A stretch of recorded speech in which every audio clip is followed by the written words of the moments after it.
Yang pertama, dia tertipu dengan dunia. Dia tertipu dengan dunia. Seakan-akan dia anggap dirinya hidup selama-lamanya di dunia. Seakan-akan dunia adalah segala-galanya. Padahal Allah Subhanahu wa taala berfirman dalam surah At-Taubah ayat 38, surat ke-9 ayat 38. Fama mata'ul hayatid dunya fil akhirati illa qalil.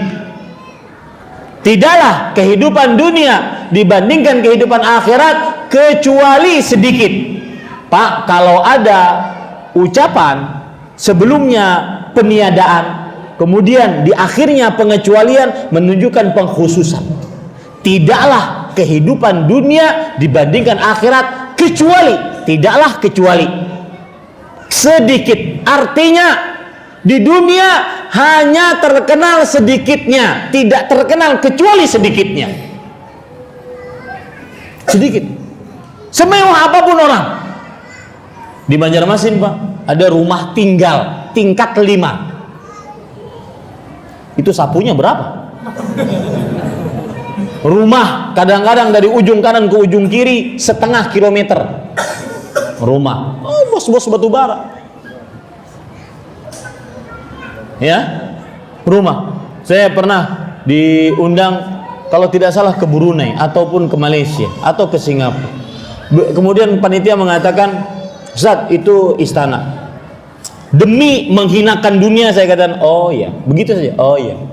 Kemudian panitia ini juga nakal, Ustaz, antum nggak takjub gitu? Oh, istana ya, begitu saya. Kemudian saya katakan, kemudian panitia ini mengatakan, Ustaz, itu istana di dalamnya ada 2000 kamar. Baru saya terbelalak, 2000 kamar. Itu sapunya berapa? Tukang sapunya berapa? Itu semua sedikit. Ingin perbandingannya, masukkan tangan Anda ke dalam lautan, keluarkan. Yang jatuh dari tangan Anda itulah dunia, sisanya itulah adalah akhirat. Imam Nawawi menjelaskan di sini tidak terjadi perbandingan. Di sini terjadi adalah bahwa dunia tidak ada nilainya. Jangan dianggap itu seperberapanya ya Ustaz yang turun itu. Enggak, itu bukan untuk perbandingan. Mad dunya fil akhirah illa kama yaj'alu ahadukum isbi'ahu falyanzur bima yarji'. Fil yami falyanzur bima yarji'. Tidak ada perbandingan kehidupan dunia dibandingkan kehidupan akhirat kecuali seseorang memasukkan jarinya ke dalam lautan, kemudian dia lihat apa yang jatuh dari lautan tersebut. Bukan untuk dibandingkan, bukan seberapa mili ya Ustaz dibandingkan lautan, enggak. Karena tidak ada nilainya dijadikan percontohan seperti itu agar kita paham. Paham ya, Pak Devo? Ini sebab yang pertama. Karena kita menganggap dunia itu segala-galanya. Padahal dunia sedikit. Sebab yang kedua, kenapa orang main riba? Ya, kredit ini, kredit itu riba. Sampai seperti yang saya katakan tadi, kalau bisa kolor juga riba. Kredit. Salah satu sebabnya adalah karena tidak puas dengan pemberian Allah. Coba amalkan hadis riwayat Imam Tirmidzi. Irza bima qasamallah takun aghnan nas. Puaslah dengan pemberian Allah, niscaya kamu akan menjadi manusia paling kaya. Sama kaidahnya tadi. Aghnan nas. Aghna itu adalah sighat tafdhil, kata yang menunjukkan perbandingan lebih. Kalau setelahnya itu jamak menunjukkan kepada paling ter. Kalau kita terjemahkan, puaslah dengan pemberian Allah, niscaya kamu akan menjadi manusia yang paling terkaya.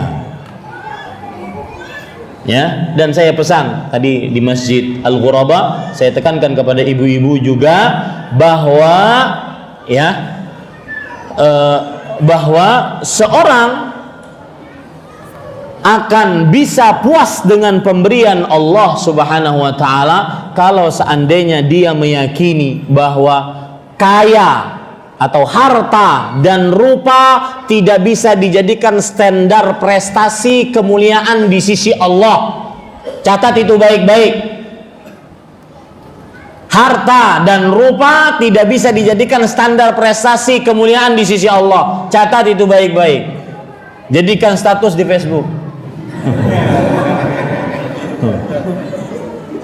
Kenapa? Karena harta dan rupa itu sudah 50.000 tahun Allah tentukan untuk kita. Kita tidak pernah mesan. Pernah Anda bayar hidung mancung ke dalam Anda? Pernah bayar sama Allah sehingga dapat hidung itu? Pernah mau kulit seperti ini atau seperti Anda? Pernah saya daftar? Enggak ada. Murni pemberian Allah mutlak. Makanya nggak bisa dijadikan standar prestasi kemuliaan. Maka puaslah dengan pemberian Allah. Bahkan subhanallah ada riwayat lemah dia, tetapi maknanya sahih. Inna min ibadi man law agnaituhum la afsadathul ghina. Ada dari hamba-hambaku kata Allah yang kalau aku kasih dia kekayaan, maka kekayaannya merusaknya. Kalau aku kasih dia kekayaan, kekayaannya merusaknya. Kenapa? Karena dia miskin aja sombong. Hei kalian yang rumah gedongan, tuh lihat rumah saya gubuk, kan nggak cocok. Hei kalian yang mobil mewah, tuh lihat sepeda ontel milik saya, nggak cocok. Sombong, miskin aja sombong, apalagi kaya. Pantas nggak diberikan kekayaan oleh Allah agar dia tidak rusak.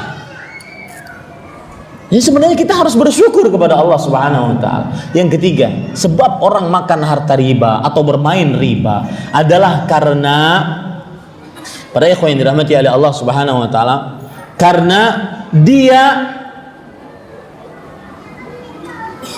tidak tahu tidak bisa membedakan mana yang keperluan dan mana yang keinginan. Tidak semua keinginan harus diwujudkan, enggak semua. Ya. Saya ingin mobil saya baru. Saya ingin mobil saya kalau seandainya dihidupkan, ya. Ada orang kadang-kadang cerita, Ustaz, saya punya mobil, menghidupkannya lebih lama daripada mengendarainya. Lama gitu. Ada kadang-kadang mobil, subhanallah, itu wiper kalau hujan, ya. Itu kan begini jalannya. Ini kadang-kadang ada mobil yang kalau dia hujan pakai wipernya, ya, wipernya itu bukan begini, tapi begini-begini. Saking sudah jadulnya mobilnya. Tapi milik sendiri, nggak ngutang riba. Ya, ini para ikhwan yang dirahmati oleh Allah Subhanahu wa taala. Maka bedakan antara keinginan dengan keperluan. Tidak semua keinginan kita perlukan, tetapi semua yang kita perlukan pasti kita ingini.